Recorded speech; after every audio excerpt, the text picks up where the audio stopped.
Hello darlings, it's show time. Welcome back to my channel. Dulquer Salman యొక్క కాంతా movie ఇప్పుడే చూసొస్తున్నాను. Movie అయితే నా వరకు అయితే చాలా బాగుంది. ఖచ్చితంగా వన్ టైం వాచబుల్ మూవీ. తనకి సినిమా ప్లాట్ విషయం వచ్చేస్తే, ఒక డైరెక్టర్, ఒక సూపర్ స్టార్, వాళ్ళిద్దరు ఇగో మధ్యలో జరిగే స్టోరీ ఇది. వాళ్ళిద్దరు మధ్యలో ఇగో క్రైసిస్ వల్ల ఒక క్రైమ్ జరుగుతుంది. మొత్తానికి క్రైమ్ సాల్వ్ అయిందా లేదా అనేది స్టోరీ. ఇంకా పర్ఫార్మెన్స్ వచ్చేస్తే దుల్కర్ సల్మాన్ తన కెరీర్ లో one of the best performance ఇదే. సర్ప్రైజ్లీ భాగ్యశ్రీ కూడా ఈ మూవీలో చాలా బెస్ట్ పర్ఫార్మెన్స్ ఇచ్చింది. మంచి యాక్టింగ్ స్కిల్స్ చూపించే క్యారెక్టర్ ఈ సినిమాలో తనకు దొరికింది.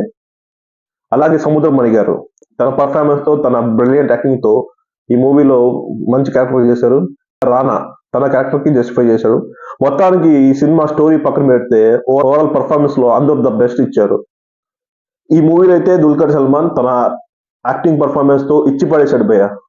ఖచ్చితంగా ఈ పర్ఫార్మెన్స్ కి తనకి నేషనల్ అవార్డు వచ్చే అవకాశం ఉంది. అలాగే ప్రొడక్షన్ వాల్యూ చాలా బాగుంది. బ్యాక్గ్రౌండ్ మ్యూజిక్ చాలా యూనిక్ గా ఉంది. మూవీ ఫస్ట్ హాఫ్ అయితే ఓల్డ్ బిల్డింగ్ కి, క్యారెక్టర్స్ ఇంట్రడక్షన్ కి కొద్దిగా టైం తీసుకుంటారు. అలాగే సెకండ్ హాఫ్ కొద్దిగా లాగ్ గా అనిపిస్తుంది. ఓవరాల్ గా మూవీ అయితే ఒక 20 to 30 minutes వరకు తగ్గించి ఉండొచ్చు. మొత్తానికి డార్లింగ్స్, మీరు కాంతా మూవీ టికెట్ బుక్ చేసుకున్నా కింద కామెంట్స్ చెప్పండి. అలాగే మీకు ఈ వీడియో నచ్చినట్లయితే లైక్ చేయండి, షేర్ చేయండి, మర్చిపోకుండా సబ్స్క్రైబ్ చేసుకోండి. మరో ఒక వీడియోలో కలుస్తాం. జై హింద్.